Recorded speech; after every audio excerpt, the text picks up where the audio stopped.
This episode of Simple Civics Greenville County was made possible by support from Beth and Mike Andrews, supporting civic engagement from all of our community's residents, and Upstate Warrior Solution, a community-based nonprofit organization serving warriors and their families in the upstate of South Carolina, and Live Well Greenville, bridging access to healthy eating and active living since 2011. On Tuesday, June 11th, South Carolina holds its statewide primary elections. I'm Kerri Smith with Greater Good Greenville, and over the next several weeks, we are pleased to bring you interviews with most of the candidates in contested primary races for South Carolina House and Senate. On this episode, we feature South Carolina House District 28. If you've listened for a while, you know that we've interviewed candidates for local and some state offices since the 2022 primaries, and we're pleased that almost all of them have participated in this primary season. This particular episode is unique as it requires a disclaimer. One of the candidates, Kerri Smith, serves on the board of Greater Good Greenville, which sponsors this podcast. I personally contacted each candidate in this race to let them know of this circumstance when I invited them to participate, and to convey the straightforward way in which the interviews are conducted, and followed up several times with each. For this episode, we are joined by candidates Troy Prosser, Daniel Rumfelt, and Kerri Smith. This race, which is the Republican primary, also features candidates Chris Huff and Alan Kellett, but they did not respond to my invitations to participate. But first, a quick primer on why primaries are so important.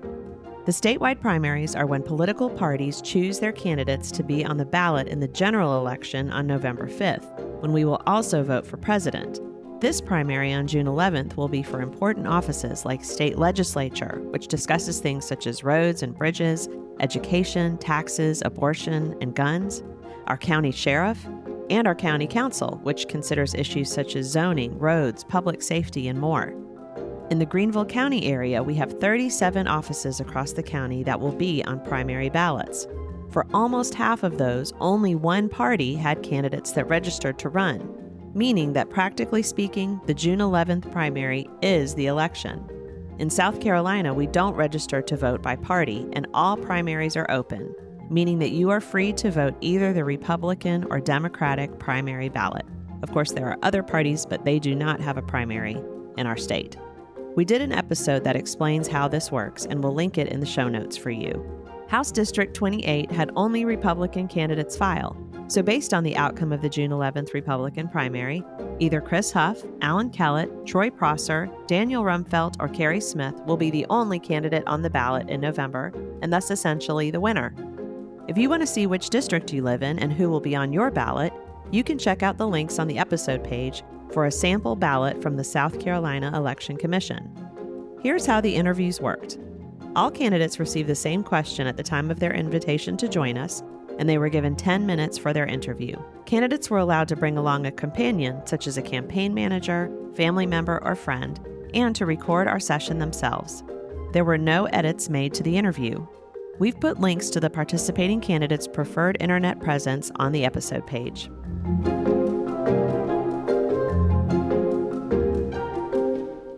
First up alphabetically is Troy Prosser. Well, I'm so pleased to be joined today by Troy Prosser, who is running for South Carolina House District 28. Troy, thanks for being with us. Thank you for having me. Great. Tell us about yourself and why you're running. So I live in the upstate. I've been back in the upstate since about 2016. Over the last few years, my life has changed drastically. My wife and I bought a farm. But most recently, I was part of the Canebrake Fire District Board of Commissions. And as a commissioner, let me back up and say I was appointed as a commissioner mainly because I spoke out. I spoke out and wanted to address some issues that I saw in the community, especially as it related to fire and the overall services and safety of the citizens here in District 28, or at least the southern part of it. In doing so, there were some other issues, for example, road closure, bridge closure, that cut off half the district, which really made me start getting into understanding where the county line is and where the state line is as far as who takes responsibility for certain things. And found that there's a lot of finger pointing and there's a lot of just not wanting to really do anything to truly protect the citizens. So last year, we're really lucky that we've had a representative over the last 7 years that's been pretty amazing. And I had a lot of conversations with her, and that's Ashley Trantham. And in those conversations came up that she may or may not run again this year. So I told her if she ran, I would fully support her, stand behind her. But if she didn't run, I was jumping in the race. So I am married. I'm a Christian. I am married to my high school sweetheart. Although we had a gap in our life of not being together, we were lucky enough to get back together 28 years later. Together, we have 7 kids. I'm a businessman. I work for a very large corporation. Plus, we bought a farm 5 years ago now. And the farm is really what's changed my life for the better. So I am running as purely the simple man, I guess you would call it. Um, Not picked by any group. I wasn't recruited by any group. I'm the guy that said, hey, I want to step up and do this because I want representation of the people by the people. So it's been an interesting task being a novice in the political world. Thank you. What do you believe are the biggest issues facing your constituents in the state? Well, what I thought were the biggest issues kind of fell in line with, as I've been going around knocking on doors. I think I've a few thousand doors in now, and just continue to knock on doors because I think it's really important to understand from the constituents directly what it is that's affecting them. So one of the biggest things that I've heard, and I think it's probably top on everybody's mind, is our roads. Followed by, we want more choices for schools. And then the big thing that's come up lately is, hey, what's going on with this czar bill or this medical freedom bill that's out there? And just to kind of go back, the roads are an interesting topic. I think a lot of times everybody wants to just blame DOT and say, hey, you haven't done anything. But I think you have to go a little bit deeper than that. When you go back and you look at our roads, it's everything from labor shortages, material shortages that have all happened over the last many years. And then there's the most certainly DOT can do better. School choice is, big topic. By opening up our farm, we saw that, especially during the COVID time, that we got a lot of homeschools and a lot of private schools that wanted to come out and do tours and educational trips out on the farm. And it really made me think, because our boys are in public schools, what's really the difference? And then you start seeing this e-learning stuff, and the kids are done with school in an hour and a half. And, for me, there's plenty more education to do out on the farm. So it's time to go, boys. But it really hit home with me that there is a need for parents to have a choice in how they invest in their children's education. And maybe public schools isn't the best. And I think, for a long time, we've tried to take those decisions away from parents. And ultimately, it should be the parents that know what's best for their children. One of the topics that comes up out here, especially, is a rural way of living. We have a very rural area out here. Obviously, we have a farm, but we watch every day as these areas are getting paved over or just bulldozed down. It's going to create a problem. We hear about all these issues overseas right now of potential food shortages. What does that look like if we have another pandemic? What does that look like if we have just a breakdown in our logistical system, even in our country? The USDA says that local food is a radius of 400 miles. If you think about that, from Greenville, that is all the way up to Philadelphia. That's a long ways for local food. I think that the state really needs to think about, how are we supporting our local farmers? I mean, the industry is a multi-billion-dollar industry. There's almost 300,000 jobs that is in the ag industry here. We really need to kind of take a focus on not only the big farmers, but the little farmers as well. Thank you. What would be your priorities if elected this year? I think the first priority is to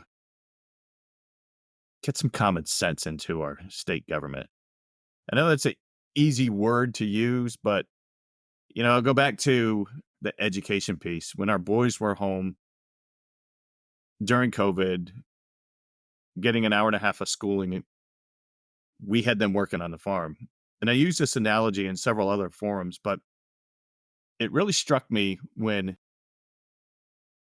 we were building a chicken coop and I had the boys doing all kinds of work. And at the end of the day, mom said she wanted rocks to outline a dust bath area for the chickens.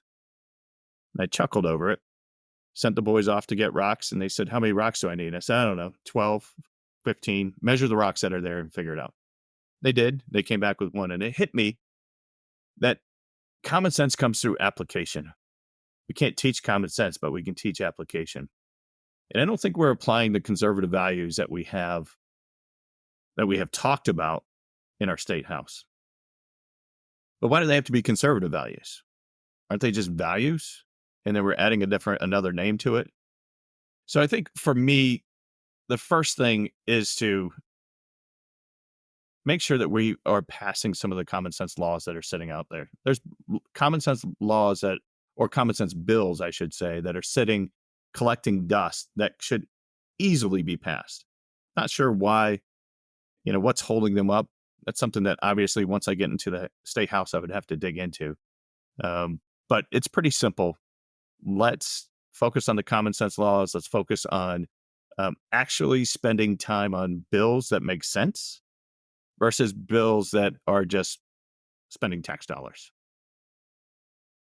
So that's where we would start.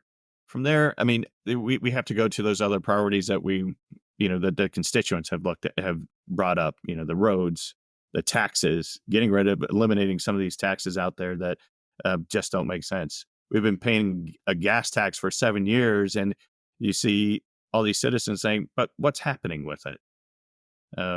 Do we look at eliminating or rolling back that gas tax?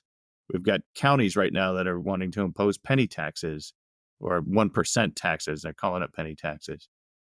The reality is we need to take a harder focus on how to get things done rather than just spinning our wheels and making it seem like we're getting something done. I'm a doer. I'm not really a talker. Thank you so much. Well, I appreciate you joining us today and appreciate your willingness to serve the people of South Carolina. Thank you. I appreciate being here. And I just hope that the constituents in District 28 hear what I have to say, know that I'm listening to them, and know that I want to be the rep that's actually becomes accessible to them and fills them in with what's going on in the state house. So, and I just ask everyone to vote for me June 11th. Vote for Troy. Thank you, Troy. Thank you. Next up is Daniel Rumfelt. I'm pleased to be here with Daniel Rumfelt, who is running for South Carolina House District 28. Thanks so much for joining me. Thank you. I appreciate the invite. Great. Tell us about yourself and why you're running. Well, I was born over in Lawrence, South Carolina. I graduated from Lighthouse Christian Academy. I have a younger brother named Matthew and two nephews. I am married to my beautiful wife named Casey, and we are both from Lawrence. We have three children, two boys named Nolan and Connor, and our youngest named Savannah. We moved to this district or in Pelzer area around 11 years ago. She wanted a home where Chick-fil-A could deliver to our house a little, and I wanted a home next to a lake. So we compromised and found a nice home to start our family in this area. This year, I will graduate from GCU, where I'm finishing up a few courses for my software development degree. Now, I guess you asked me why I was running. And in my generation, young adults to the early 40s has a picture that has been painted by the media of social media of what a conservative is. We're either heartless, radical, or privileged, or etc. But that's far from the truth. But this generation, my generation, requires something more from conservatives, and that's their voice. Why is it so bad that I am proud to be an American? Why am I bad? Because I believe in the Second Amendment, the right to bear arms. And I believe that the best way to combat violent crime is with arms. And I am a heartless am I heartless for wanting a savings account to make every dollar is well spent? Barry Goldwater and Eisenhower did not believe in social conservatism because we would get to the point where we're at now in society. We want our voice on law in November. We want big issues to be decided by the public. We want our say on state income tax. And I want to build, with the help of my fellow Republicans, a taxpayer's Bill of Rights here in South Carolina. I want to lower our corporate tax, which is at 5%, which is the highest around the Southeast. I feel like this will help attract national and global businesses to our state instead of using tax incentives as our only lure. I want to support the farmers. Fork Shoals, Ware Place, and the Dunklin area in southern Greenville. We have some of the best farmlands in the state. The farmers in southern Greenville. We have some of the Finally, when local development goes unchecked, everyone loses. I'll collaborate closely with SCDOT, local governments, and school districts to plan building positive relationships in Columbia to get our district the attention it needs. With high speed internet, natural gas, bridges, local law enforcement, support with the training academy to understand why there is so many unsuccessful students. Thank you. What do you believe are the biggest issues facing your district and the state? Right now, labor shortage. I work at ZF Transmission in Gray Court, but I cannot speak with all the manufacturing in the area. But the lack of skilled tradesmen is extremely low. You will be surprised how many new hires cannot compute basic mathematics, which leads to the other problem. Education. We were not prepared for a little under a year of school shutdown a few years ago. It has hurt many of our students in the school system. This has thrown many students, especially fourth graders, out of the standard curriculum, which is the state uses. We really need to evaluate the state curriculum and parents' choice. Parents' choice is the primary reason I'm running for the educational change. A parent knows what's best for their child. Inflation is also another issue. It prices are up 75% from 4 years ago. And finally, infrastructure. I mentioned this last because looking at the entire state is not as severe as Greenville County is. I want to go to Columbia and fight for our fair share. Thank you. What would be your priorities if elected? Well, I am fully committed to supporting a provision to remove the earnings limitation for retirees returning to work as instructors at the Fire Academy. I will also continue to support Representative Trantham's proposed House Bill 4534, First Responders Spouse Tax Exemption. The goal is to provide surviving spouses of first responders in South Carolina with tax exemptions.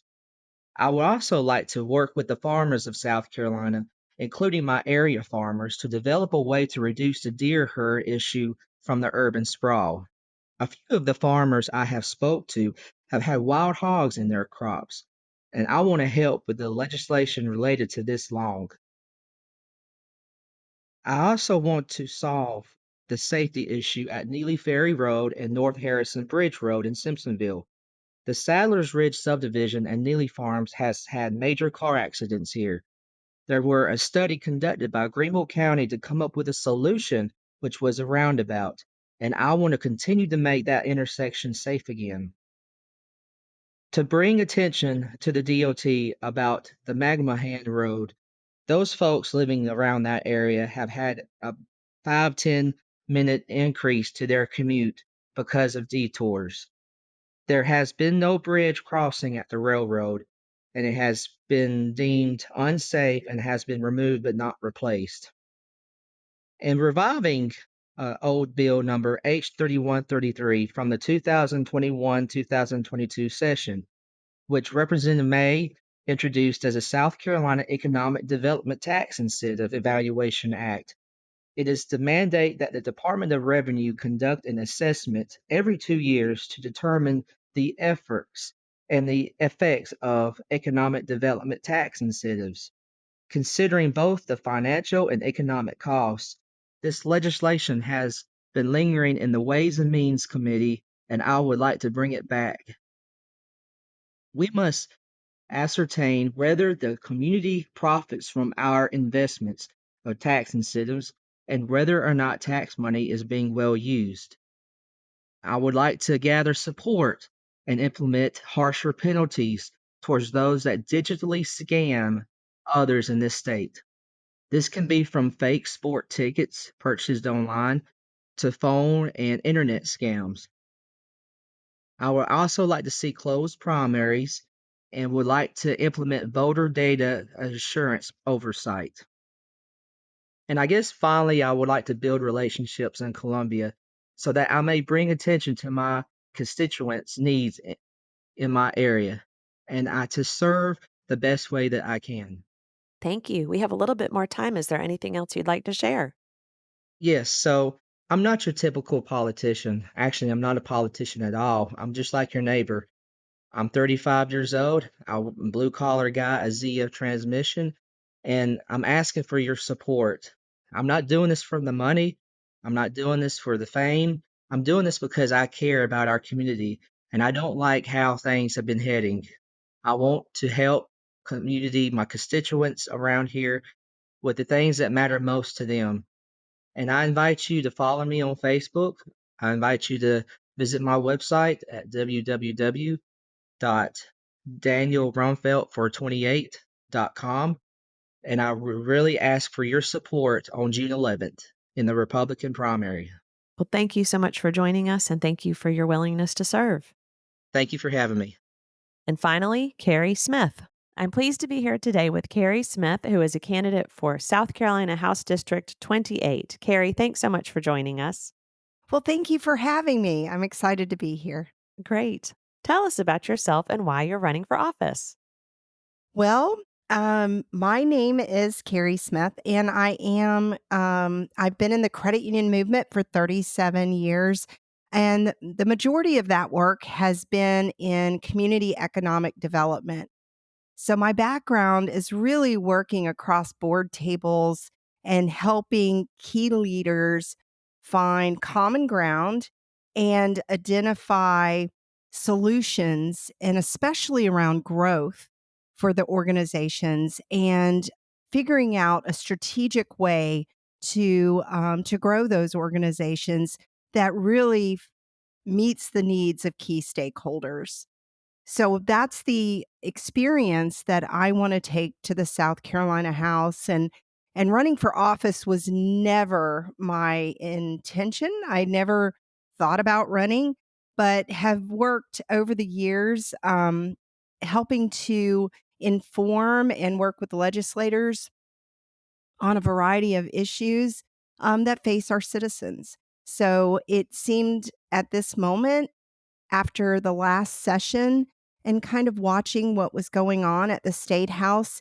And my inclination is never to take my ball and go home. I am very much a collaborator and really trying to work hard to get real solutions done in a way that's productive for everyone. Great. Thank you. What do you believe are the biggest issues facing the people of your district and the state? Well, thank you for asking that question, because as I'm out knocking on doors and meeting with voters, the biggest things that come up is around our infrastructure in roads in particular, and where folks just, we've raised our gas tax.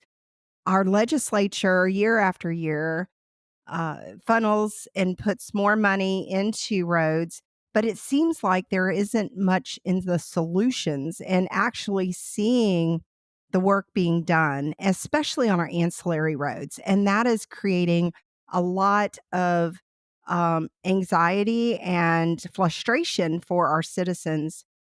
The second issue that I've heard a lot about is immigration and how that is impacting our law enforcement, especially around fentanyl and also mental health and how our law enforcement are challenged. And I think that the resources that are needed have not always been addressed. And so as a citizen, as a resident of District 28, we're in the lower part of the county, and there are times when it takes a deputy 30, 45 minutes or more to get to our district to be there for our citizens. So those are two of the big ones. And the third major issue that I've seen and heard from were dealing with education and parents wanting to be able to choose the best educational solution for their child. And I believe that, South Carolina, we fall pretty low in across the US. We fight for the bottom about education, educating our children. So I would like to focus on how we can get our students their reading comprehension levels up, math, all the things that they need to be successful in life. And I think we have some work to do there in this state. Thank you. What would be your priorities if elected this year? It would definitely be issues that will help to build thriving communities in South Carolina. Transportation is a huge issue. We know that folks are having a hard time getting to better paying jobs. Our small businesses, right now, there's a crisis, especially in venues, our small music venues and restaurants, where, the legislature in 2017 passed a law, and that increased coverage has ended up with only about 3 insurers left in the state, and so many of our small businesses are dying, and that's the backbone of our economy. And so we need to make sure that we are definitely looking out for our small businesses, just like we do for our major employers in the state. Thank you. We have a little bit more time. Is there anything else you'd like listeners to know? Yes, there's a couple of things. I really, in doing this work and out talking to voters, I've learned that most voters are really they want to be engaged, they want to be informed, and venues and opportunities like this is so important. And I think that um, I I really appreciate organizations like this that'll take the time to help voters to be informed on the issues and on the candidates, because with all of these issues, it can't be just the government solves it. And my background is collaboration with nonprofits, with the faith community, and other businesses to really meet needs. And I think that that collaborative approach is how we're going to really move South Carolina forward, not just for next year, but well into the future. And so whether it's infrastructure, whether it's education, whether it's pay and resources for law enforcement, I think that we have to take a more collaborative approach, so that everyone in South Carolina has the opportunity to thrive. Thank you so much for participating today, Kerri, and thank you for raising your hand to serve. Thank you all. Simple Civics Greenville County is a project of Greater Good Greenville. Greater Good Greenville was catalyzed by the merger of the Nonprofit Alliance and the Greenville Partnership for Philanthropy. You can learn more on our website at greatergoodgreenville.org.